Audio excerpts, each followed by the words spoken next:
Hello, I'm Paul Goddard. I'm Geoff Watts. And welcome to the Agile Podcast, the show in which Geoff and I discuss what Agile is really all about over a pint or two in the pub. In each episode, we chat about our experiences as two Agile coaches in today's ever-changing world. So grab yourself a drink from the bar, pull up a chair and enjoy what I'm sure you will agree is probably the best Agile pub-related podcast in the world.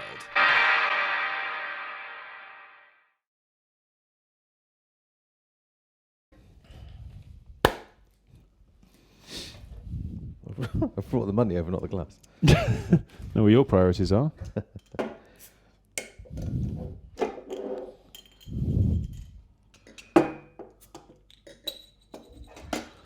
Here you go, sir. Bought this for you, special. Aspel Premier Crew. Cider with a Y. Have you sorted out the audio then? Yeah, we're recording, mate. Oh. I don't know what you're doing, eating chocolate. Get with the programme. And I've got a hop cross bun ale. We're the coach house, aren't we? Our new virtual pub. Yeah. We are. Hello, everyone. Welcome to the coach house.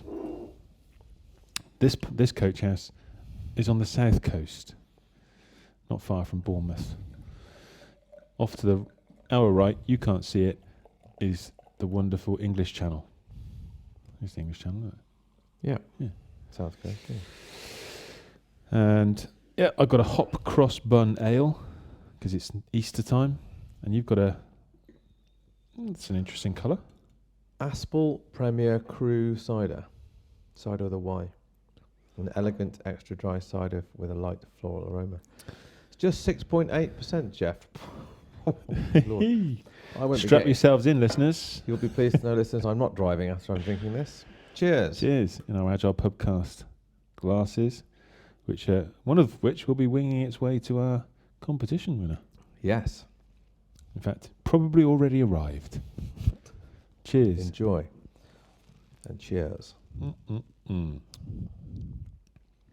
How are you, my friend? I'm good.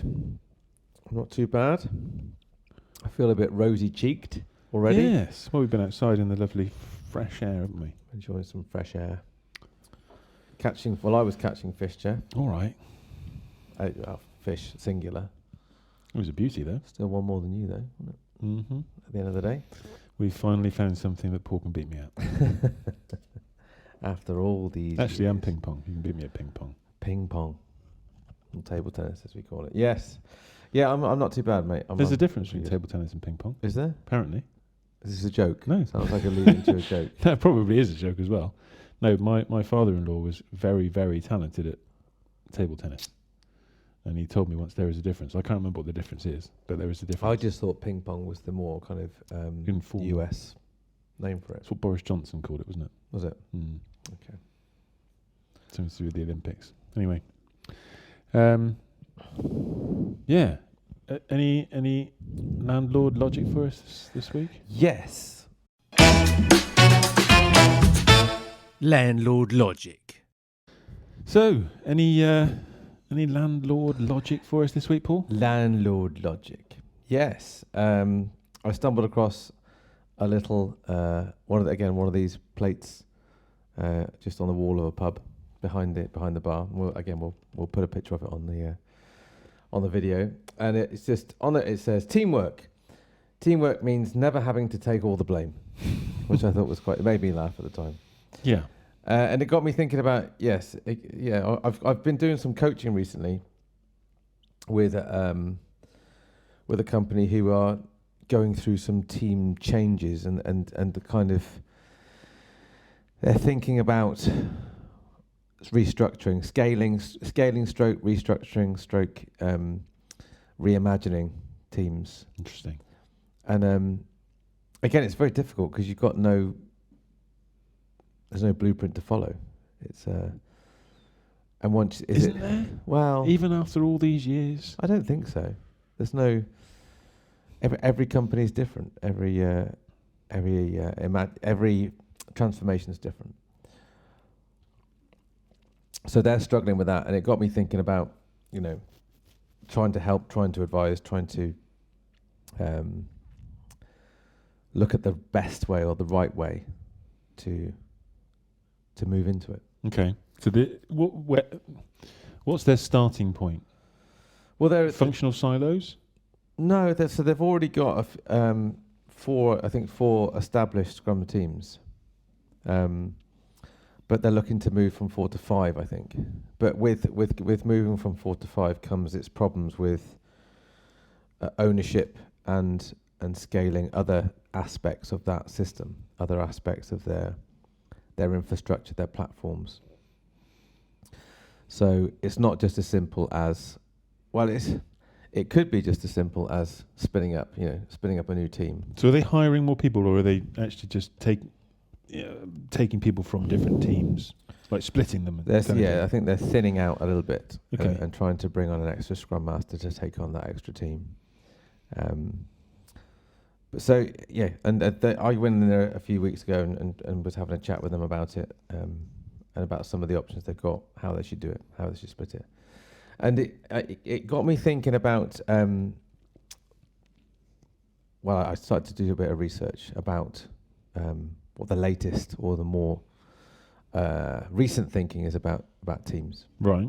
And I came across Team Topologies. You aware of it? Yep. Yeah.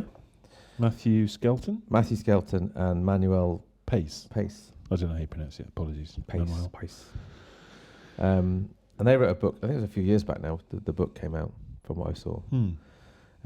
But it was interesting. And their theory on it is effectively when the system starts to outgrow the team, and the infrastructure starts to outgrow the team, that the whole system needs to scale. And how do you scale your teams and architecture with it?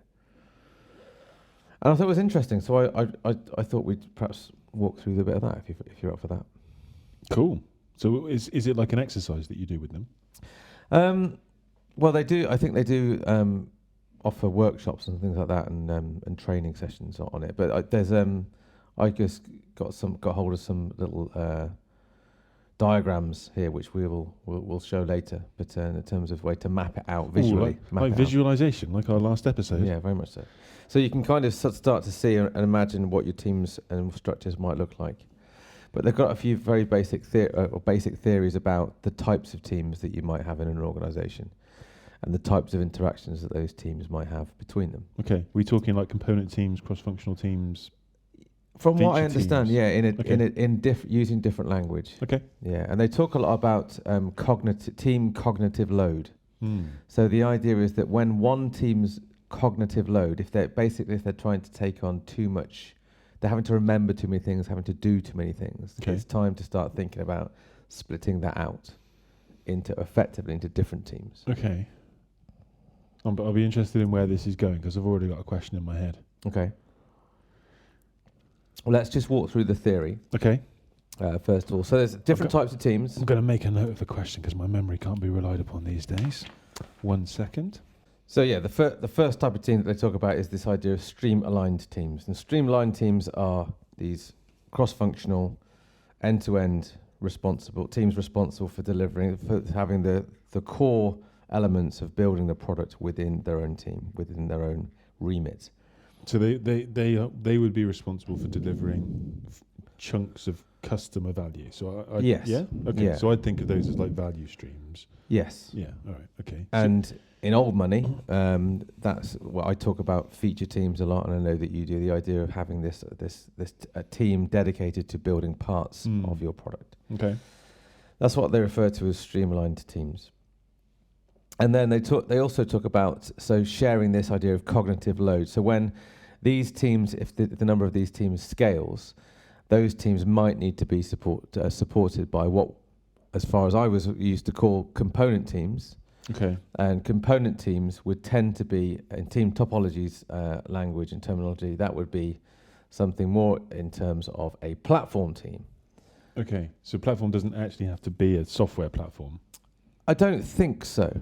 Right. But it's basically it's more technical level. It could be DevOps. It could be cross component or shared components, shared architectures. So that would be something that it would be more efficient to have outside of the Yes. of the stream-aligned teams. More specialist knowledge, Okay. and more they are more supplying stream-aligned teams. Right. They are more suppliers. The customers are the stream-aligned teams to the Okay. platform teams. Okay. All right. Mhm. So that's in how I've interpreted this, and I may be wrong, but we have effectively feature teams and one or many more component teams. Now, the interesting thing about Team Topologies is they also specify the types of interactions Right. that these teams might have. Okay. So as that Yeah. organization scales, as the cognitive load is shared, it's not suggesting that these teams work in isolation, in silos, but there might be times, there might be phases, if you like, where those teams need to operate together, need to collaborate together. So we're not talking handoffs then? No. Okay. So I think it's just, again, it's about trying to specify and maybe even time when these teams might need to, maybe when they're approaching a release, or maybe when they're building a new part of an architecture that's a bit more risky, a bit more requires a little bit more feedback. They can almost specify times and instances where they might have to get more involved collaboratively. Okay. All right. So they wouldn't. The platform team wouldn't be involved in, say, like the daily scrums or something of the stream-aligned teams? They don't have to be, no. Right, okay. They don't have to be. But, for instance, so we've got these little visuals that we can lay on the top here. There might be times when certain teams need to collaborate, or they might need to operate together. I see. So the fact that you're placing that further to the right means that's almost like towards the end of a sprint or release, because the flow of change goes. Okay, got you. Rather than the beginning, yeah. So again, it's just it's not just the types of teams that might be involved. It's also the types of behaviours that you might be expecting to see across these teams, and how just giving each team an understanding of how they need to operate together and who they need to operate with, so they don't become these silos. They've got some other interesting aspects. Different types of teams that they talk about. They've got complicated subsystem teams. What kind of things might they be? So that might be something that where you need to hire specialist knowledge that's outside of your current stream-aligned teams.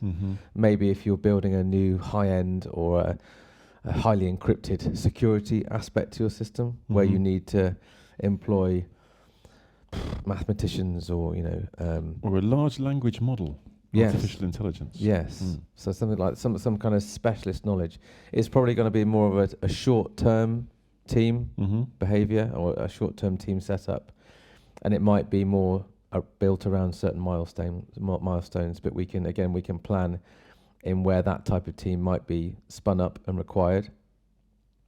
And you've also got other different ways of operating between teams, where you can imagine certain teams might be not necessarily collaborating, but assisting other teams. So we've got this facilitating behavior whereby platform teams might be attending planning sessions. Yeah. Mainly there to advise, to help teams learn, to help teams understand new parts of a platform, or parts of the architecture. Okay. So not necessarily directly working on something together, but more just being available. I'm going to mess around with your layout here. Yeah. So you might have this platform team facilitating this stream-aligned team, but collaborating with this stream-aligned team. Yeah. Yeah. Okay. Yeah, exactly right. Yeah. I like it, Geoff. Okay. Yeah. So you can kind of visualize how the organization may well be set up, and it may well be something that's quite fluid. It may well be something that changes over time, but it just helps teams and members of those teams understand who they are, but also who they're supposed to engage with. Okay. So did you go through this kind of process with those teams? Were they starting? At the time, I didn't, but I wish. I think now I'm in a better situation, sense of understanding to go back and try. Okay. because they talk a lot in Team Topologies about Conway's law, which is the idea of trying to embracing that, whereby rather than just creating or letting the team size swell to try and incorporate all these different areas of knowledge, it's saying pay attention to that and actually start to break up that knowledge and form new teams when that is required. I have a concern, right? All right. I have a concern. And it's all great. And I suppose part of me has a worry that it's not like you to worry. Is this something that has it the seed of potentially, if it's poorly done, of going back a step back away from collaboration, more towards more traditional departmental areas of knowledge? Well, this was kind of what I wrote down, made a little note of when you said splitting off some of the cognitive load. Yes. And so for me, my concern would be that you wouldn't want to split out elements of the cognitive load that diluted that streamlined team's definition of done. No. So I don't see anything here that says, you know, a container of doneness within all these different teams. But I would want, even within one streamlined team, you could still take this down to quite a micro level and say, you know, you're the Java guru. So while other people can do that, you know, actually you might be more of a mentor because we need to upskill across the teams. And that might be, so the process that I would go through is something that we call competency mapping. So we would start with value streams and say, what skills do we need to be able to do the activities required to deliver this value stream? Where are the competencies individually and team based? Are there any bottlenecks? And so the bottlenecks might be in the short term the equivalent here of a platform team because we don't have the capacity across. But that's kind of a short-term necessary dysfunction, but we don't want it to become a crutch. No. And that was, I think, my similar concern to yours is that if we took whatever that platform team is now responsible for out of the streamlined teams to reduce their cognitive load, is that introducing a handoff and extending the overall cycle time. And this is the thing. I think it's again, as most of these ideas are, it's dangerous if a lack of understanding and principles, the generic principles of collaboration, are well understood and well embedded. Go on. I was just going to say that's not a Team Topologies thing necessarily. No, it's not that Team Topologies is saying you should have platform teams. No, it's just a way of visualizing that is quite a common thing, and actually by visualizing it like this, it could lead to those kind of conversations. How do we avoid, the handoff? So if the collaboration is towards the right hand side of the flow of change here, is there a risk that we get to the end of that time box and there's a problem? And do we need to have other opportunities to collaborate or and it's interesting because it's not necessarily suggesting that everyone has to be in one team, which again can bring its own potential bottlenecks and dysfunction around communication. What was interesting as well from reading a bit more about it is the alignment to SAFe. I don't know if you know this, but I've said the S word. I'm sorry about that, everyone. Okay. But it's Team Topologies now is incorporated into the SAFe framework. And is this episode sponsored by SAFe? No, it is most certainly not. Good. But it was interesting that when you look at the definition of agile team within SAFe, it names these types of teams as these are the types of teams. Well, streamlined and platform teams. Yeah. Okay. And complicated subsystem teams and lots of others. So it's interesting that. I suppose I have some concerns about it. I think it's good, but I think I have some concerns.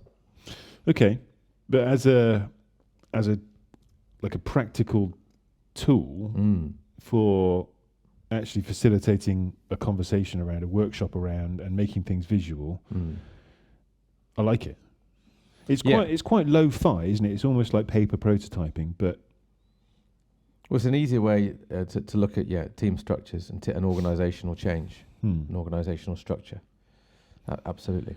the fact that I like the fact that it's lo-fi, and so actually, if you and I or the teams, invented a new type of team, that it wouldn't take much to create a coloured piece of card No. and cut it out and span it across there. Yeah, absolutely. And that's like an exercise workbook you got there, isn't it? Like when you pop them out.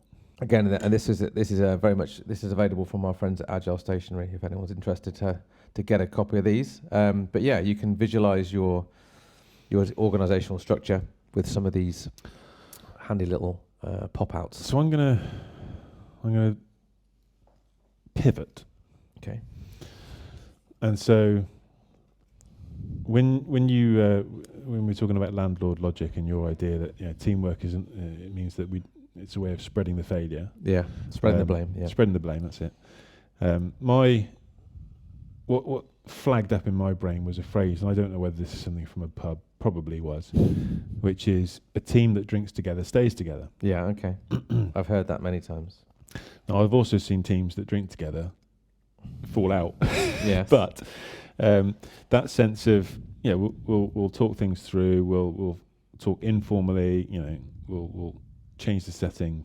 We'll relax together. That idea of breaking bread and whatever builds that sense of bond. And so I'm looking at this and thinking, which of these teams would drink together? Could be coffee, could be water. But yeah, so the stream-aligned teams, I think, most of the cross-functional teams that I've seen really high performing, I've seen much more of a sense of team in what topologies are calling stream-aligned teams than I have in platform teams. To me, platform teams are people with a similar kind of skill set, with a similar job description, who are in a functional department. Just maybe they have like Christmas dues or something like that. But I don't tend to see those platform type teams who serve, the actual sexy customer delivery type teams, actually bonding over drinks over lunchtime or having a retrospective in a pub or whatever, whereas the value stream teams I think would. Interesting. And so when you talk about splitting out the cognitive load, if you had people going, and this might just be it might not be physically, but actually stepping out of that stream-aligned box and into the platform box, kind of my initial instinct is, I feel sorry for them. They're going from but I don't know. I don't know if that's necessarily true, because you can have in Team Topologies they talk about Dan Pink's autonomy, mastery, and purpose a lot as well. They mention that as a way of motivating, and they're saying even within these platform teams, you've still got a high amount of purpose, because the teams believe that the components and the elements of that they're supplying have a purpose to these other teams. They might not have a purpose to the customer directly, but they have a purpose to the teams within the organisation. So I've never thought of this before. I've never thought of it like this before. That if you think of autonomy, mastery, AMP, autonomy, mastery, and purpose, the balance would be different across those teams. I would be confident in saying that on the whole, purpose levels are higher in stream-aligned teams than in platform teams. Okay. And I would also be confident in saying that mastery is higher in platform teams than in stream-aligned teams. I'd agree. And I think there's an element of trade-off there, potentially. Mm-hmm. And it's also made me think of, do you remember Dan Ariely, the person's name you can't say? Areola. Dan Areola. Dan Ariely, Predictably Irrational, among many other TED Talks, books and TED Talks. One of the things he was talking about was tokenization. So if I was to be paid money or pay with money, that has a significant impact, whereas if I'm using a poker chip as a token of money, I'm less attached to it because it's one step of abstraction removed. And so for me, this is almost, because my customer is no longer a customer, I'm delivering to a team that's delivering to a customer. I'm one step of abstraction away from full purpose.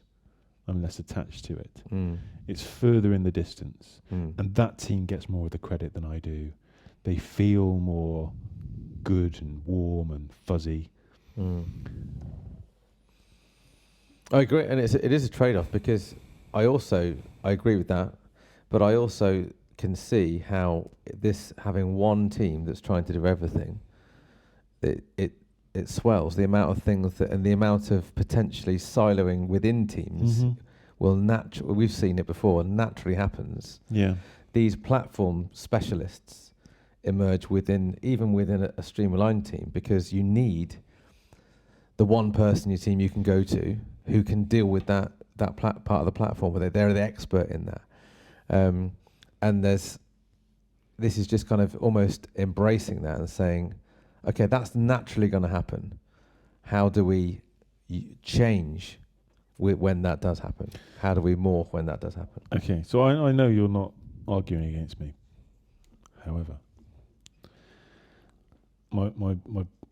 the hairs on the back of my neck started to stick up there, because I said when I talk to teams about reorganization and value alignment, value stream alignment, and so on, we'll do this competency mapping, and invariably there will be a few people who are experts in certain areas, and historically those people are the ones that are given those tasks because they're the quickest to do them, they're the most reliable to do them, they're just used to doing it, right?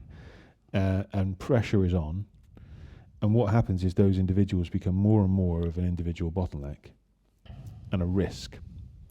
So when we talk about actual increasing, first of all, organizational resilience, then team level resilience, and individual level resilience, then actually so rules might be too strong a word, but I'm going to use it.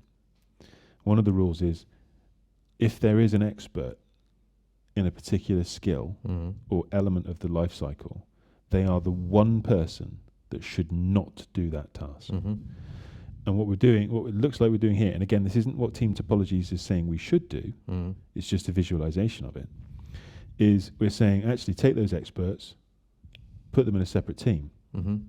So not only are they the ones doing that thing, they're a separate team doing it. Yeah. And I think that's what you were saying, isn't it? And I was going to say something else then, which I was on a thread, which I was going to pull on, which is now gone. I think, well, this is, it's a risk, isn't it? That you build teams. That's what Conway's all kind of suggests, isn't it? That you start to build teams that reflect your organizational architecture. That's or communication structures mimic your organizational architecture. Something along those lines. Something along those lines.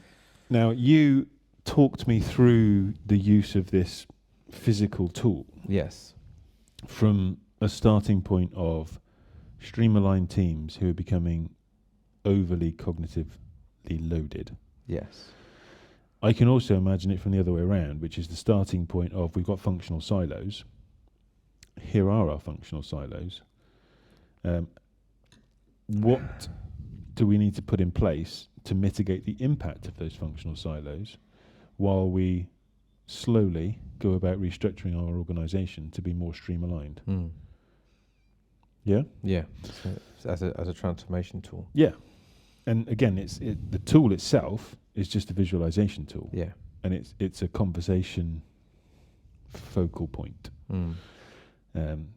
To help you go to, first of all, visualize where you are, then potentially work out where you want to be and how you might go about doing that. But getting that common understanding in a sort of pictorial format. It's quite a nice way to visualize it. Yeah, it's tactile. Absolutely. Get your hands on a copy now from Agile Stationery. Heavy stuff that was. Yeah, nice. So is there a moral to the story? Is there like a summary, a takeaway? I don't know. Maybe not. I don't know. I think it's a complex area that you could talk around for a long time, and the tools like this are actually quite a nice way to attempt to simplify team structures and interactions. I think the interactions for me is the interesting part, because it's specifying different ways that teams have to interact or can interact. Do you need to have read the book to use this tool? Probably. I think it probably helps. Okay. Or you could ask ChatGPT for a summary. Yeah, you could do that. Do it that way. We've still, at this moment in time, got a job, right? ChatGPT hasn't put us out of a job yet. It's only a matter of time, though, sure. Oh, yeah. I mean, if someone else doesn't get there first. You're already on about asking it to write our next Christmas set single. of lyrics for the I don't Christmas think song. I need help with that. I mean, When we Elton John has got nothing on me. Well, no, Bernie Taupin, yeah. Sorry. Yes, there we go. That's landlord logic. Well, well. Seeing as I brought up ChatGPT, I'm going to put forward a champagne moment of the week. All right, okay. If that's all right. Let's do it. It's not ChatGPT. No. Play the jingle.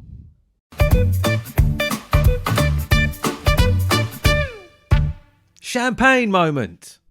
So it's based on ChatGPT, but I was at an online meetup group this week. Yeah. The meetup group is Scrum Masters of the Universe, run by a bunch of people like Mark Metzer and Jamie Kriegel, in the US time zone, but that doesn't really matter, it's global. And Chris Stone, I'm going to say a good friend of mine.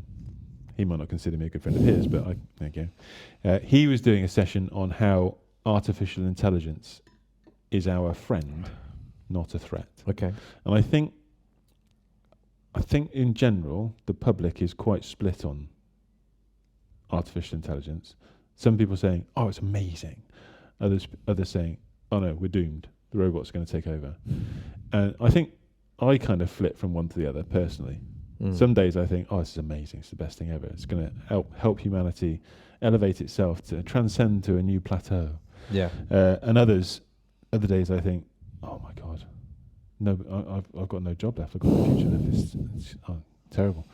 So, but I think the truth is somewhere in between. And what Chris did was, it was probably the most engaging presentation I think I've ever seen in a meetup group. Mm-hmm. Because what he did was first of all, because not everybody there knew what ChatGPT was, so he gave a brief explanation of it. And then he showed how you can, if you're a Scrum Master, if you're a product owner, if you're an Agile coach, very, very quickly get this piece of software to do the heavy lifting, a lot of heavy lifting of your job. So he said, well, just input this prompt and it will spit out what's the word I'm looking for? A tailored, focused retrospective, a themed retrospective for you. Something that Chris has built his reputation on, basically. He creates these things, and he's showing people how this tool can do it for them instead of coming to him for it. How you can, as a product owner, say, I'm building a product in this domain. This is its USP. Can you create me some user personas and generate some user stories for me? Wow. And boom. And it'll do it. Yeah, in the click of a fingers. Wow. And it's not that you're going to use them there and then. You probably tweak them and tailor them, but a lot of the heavy lifting is done for you. Yeah. And it's aggregating so much information that would take a human ridiculous amounts of time to accumulate and aggregate. The danger, I think, is that we take it at face value and don't actually critique it. Yeah. And put our own intelligence lens on it. But amazing. Not so much the software, which is amazing, but I don't think I've ever seen so many people in a presentation, first of all, get involved and actually start writing stuff and getting their own answers. And then I'm going to go away and I'm going to do this. I'm going to use this to help my team here and help my team there. So it was recorded. What we'll do is we'll stick a link to it in the show notes. Okay. But yeah, nicely done. Well done, Chris. Good stuff. Any other things going on? I've got a little champagne moment to mention here. All right. From my friends at Maiden. We've talked about Maiden before in other podcasts. And they've been doing a Scrum a while now, and they had a little text from Rob, one of their Scrum Masters, yesterday. And he said, "Oh, by the way, Paul, we're on our 250th sprint. Hell's teeth. 250. So a bit of a shout out to the teams at Maiden. Are these 2 week sprints or 1 month sprints? 2 weeks. 2 weeks. You can work it out. We'll put it I'm into going to ask ChatGPT. see how long that is. I think it's about 7 years. I've been working with them, so there must be 7 years through that. So sprint 250. Well done to all the teams at Maiden for doing that. That is a bit of a champagne moment to get to sprint 250. Rob, Ruth, Roy, all the Everyone beginning with R? and Lloyd. Oh, Lloyd. Apart from Lloyd, it does sound like a pop group, doesn't it? Yeah. Yeah. Well done, you lot. Keep the faith. Keep going. Cheers. Yeah, nice one. Oh, 2 champagne moments. That's nice. Cool. Pub quiz. Geoff, I have a little bit of a quiz. Oh, yes. I love a quiz. Geoff loves the quiz. And we're going to do our pub quiz this week a little bit differently. We're going to invite you all to play along with us. And of course, at the end of it, send in your results and tell us your score. See if you could beat Geoff. Probably won't be hard. In this. And on the theme of teams, Okay. on the theme of teams, we have a team pub quiz called Famous Foursomes. I'll do that again. Famous Foursomes. All right. So, Geoff, I'm going to read out. You need a pen and paper for this. People at home, you need a pen and paper for this. All right. I'm going to read out the names of 3 members of a famous foursome. Okay. And you have to write down the 4th member. Okay. Why don't I just say it? Well, because I want to do it as a quiz and want people to join in. Okay. And That's fine. It creates drama if we do it one by one. How many questions have we got? 6 questions. 6. So I'll give you an example. Oh, yeah. Hang on a minute. So if I said to you, for instance, John, Paul, George. Ringo. Very good. That's the type of thing we're looking for, ladies and gentlemen. So grab your pens and paper at home. Here we go. Here comes question number 1. Winner, chicken dinner. So here are the 3 names: Samantha, Miranda, Charlotte. Samantha, Miranda, Charlotte. Write down the 4th name. This is a team. You thought it was going to be easy, didn't you? It's famous foursomes, and you can't use the internet to help you. Put your phones away, people. No Cheetah-Bix on my quiz. There can't be that many Mirandas. Well, so you've got to write down a name, Jeff. It's a name. You're looking for a name. If you don't know, you don't know. Samantha, Miranda, who? Samantha, Miranda, Charlotte. Charlotte. Question number 2. I'm sure you'll get this. All right. Egon, Winston, Peter. Hope everyone look on YouTube can see Geoff's face now. It's a look of bewilderment. I think it's best described. Nope. No idea. Nothing. Okay. I got nothing. Write down your answers at home, people. I'll give you the answer shortly. Question number 3. You will get this one. You'll definitely get this one. Ready? Yeah. Michelangelo, Yeah. Raphael, Yeah. Leonardo. Yeah. Write your answer down. This one for the kids. That one. That's question number 3, I think. Question number 4. Brian, Roger, John. I thought these were easy. Oh. Got this one. Okay, he's got that one. I think. I thought these were easy. I think. Everyone at home has got that. Write it down straight I away. think so. Or shouting it out at their iTunes, iPod devices. Yeah, got it. Right, next one. This is number 5. Yeah. I'm sure you'll get this one as well, Geoff. Eric, Stan, Kenny. Okay, I think I got this. Eric, Yeah. Stan, I think. Kenny. 80% sure. And then final question 6. Inky, Okay. Blinky, Oh God. Pinky. I mean, I know what you're talking about. Have a guess. Inky, You don't know. Blinky. Inky, Pinky. Pinky, Blinky. And what's the fourth one? So, write down your answers, people. Answers coming up next. What was the second one? Egon. Egon, Winston, Peter. Egon. Who the hell's Egon?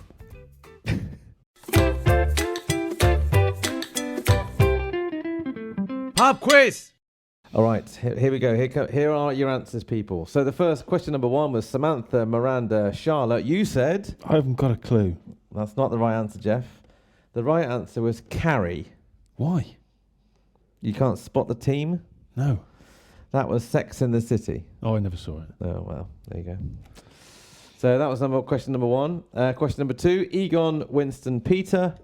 Do you have anything for this? Nothing. Nothing at all. No. So if I said to you, Ghostbusters, No.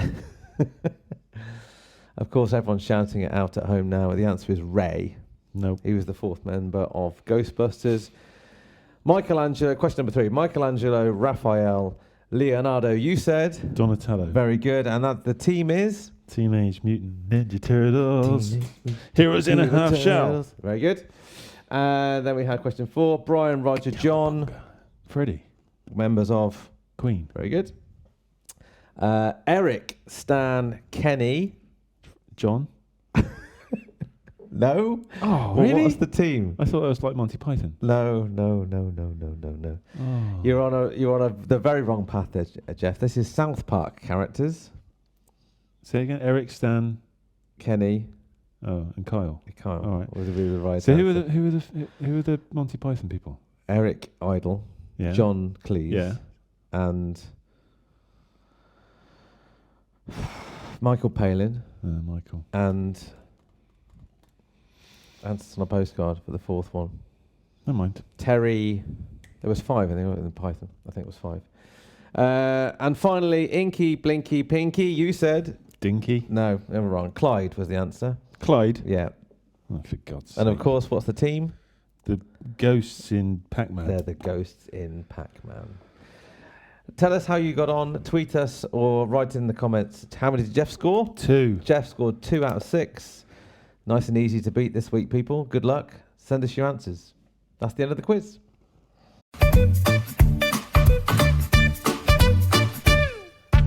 Last orders. Last orders. Last orders. You want a joke? Yeah, I want a joke. Make Make me laugh. Make me laugh, Geoff. Well, I'm not sure about that. Make me laugh. Why did the American football team go to the bank? Go to the bank. To the bank I don't know. to get their quarterback. Ba-dum. It's a grown joke. It's a grown joke. Yep. So remember to drink and sprint responsibly. Cheers, everybody. Cheers.